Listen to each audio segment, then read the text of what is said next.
सामाईन, इस मुल्ला खुर्शीद का रद्द तो मैं उसी वक्त कर देता, लेकिन मैं हनफी साहब के बयान आने का इंतजार कर रहा था। अब आप खुद देखें इनका कौल क्या है और अमल क्या है।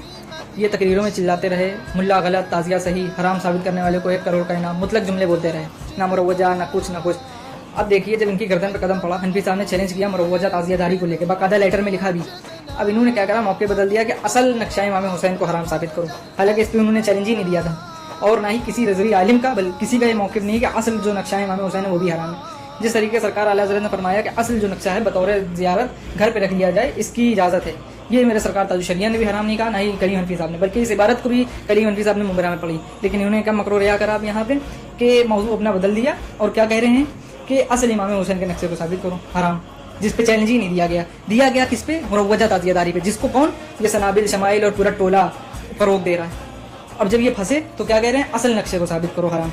चैलेंज बाबा इस पे था ही नहीं, चैलेंज तो मुरव्वजा पे था जिसको तुम फरोग दे रहे हो। अब फरोग दे रहे हो तो सबूत मांगेंगे कैसे।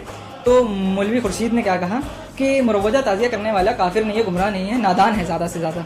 हम तो अल्हम्दुलिल्लाह मुरव्वजा ताज़ियादारी को नाजायज़ व हराम समझते हैं और उन करने वाले मुसलमानों को काफिर व मुशरिक नहीं बल्कि उनको नादान समझते हैं, उनको नादान समझते हैं। चलो नादान माना, तो अब आप खुद देखिए कि एक मंजिल के बराबर ताज़िया जो रखी है, जिसको इनके मलंगे मौला अली कहलाए जाने वाले सनाबिल रज़ा हशमती किस तरीके से चूम रहे हैं, क्या ये मुरव्वजा नहीं?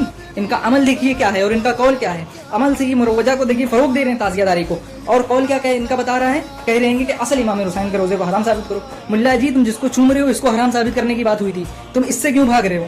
अगर तुम्हारे नज़दीक ये हराम है तो इसको क्यों चूम रहे हो? और फिर देखिए इन्हीं का जो क्या बोलते पिपरा माही के मदरसे के बाजू मुशाहिदे मिल्लत का मदरसा है, वहाँ पर देखिए कैसे मौलाना फरजान, ये जो मेहरान का भाई है, किस तरीके से मुरव्वजा छोटी बड़ी ताज़ियाँ जो कि कहीं से इमाम हुसैन के रोज़े की नकल नहीं लगती, उस पर कैसे फूल लुटा रहा है। मुरव्वजा हराम है तो बताओ ये हराम अमल कर रहे हैं कि नहीं? ये मुरव्वजा ताज़ियादारी को फरोग दे रहे हैं और जब इनकी गर्दन पे पाव पड़ा तो कह रहे हैं असल इमाम हुसैन के रोज़े को जो नक्शा है उसको हराम साबित करो। मुल्ला जी चैलेंज इस पे किया गया है जिसको तुम चूम रहे हो, जिस पे तुम फूल लुटा रहे हो, इस मुरव्वजा को हराम साबित करने की बात हुई है। इस पे आओ, जो तुम कर रहे हो अमल, तुम्हारा कौल क्या है मुनाफिकों वाला और अमल क्या है देखो। अब हमें अहले सुन्नत से मुजाहिरे से गौर से देखें इन चीज़ों को कि इनका अमल क्या है और इनका कौल क्या है। जब ये फंसे तो उनका मौक़िफ़ ही बदल गया। मुल्ला जी क्या ये चीज़ मुरव्वजा ताज़ियादारी नहीं? एक मंजिल की जो ताज़िया सनाबिल रज़ा चूम रहा है क्या मुरव्वजा नहीं? और मुरव्वजा है तो उसको फिर साबित करे कि इसके नज़दीक हराम है या नहीं हराम है, और हराम नहीं है तो इस पर आके मुनाजरा करे, और अगर हराम है तो फिर ये क्या हराम अमल कर रहा है। अब आप खुद देख सकते हैं कि इन लोगों की कितनी मुनाफिकत अंदर भरी है, इनमें हिम्मत नहीं कि कभी कुछ कर सके सामने आके। और अब क्या कहें आगे, तो अब आप लोग इतना ही समझ लिए होंगे कि इनके अंदर दमखम बिल्कुल भी नहीं है।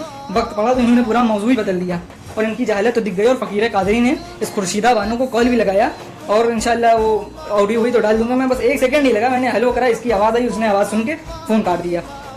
इतना इन लोगों में डर है। अब भी कह रहे सुधर जाओ, अगर अदावत करने निकले हो तो चुपना छोड़ दो, दुश्मन अख्तर सुन बुज़दिली अच्छी नहीं।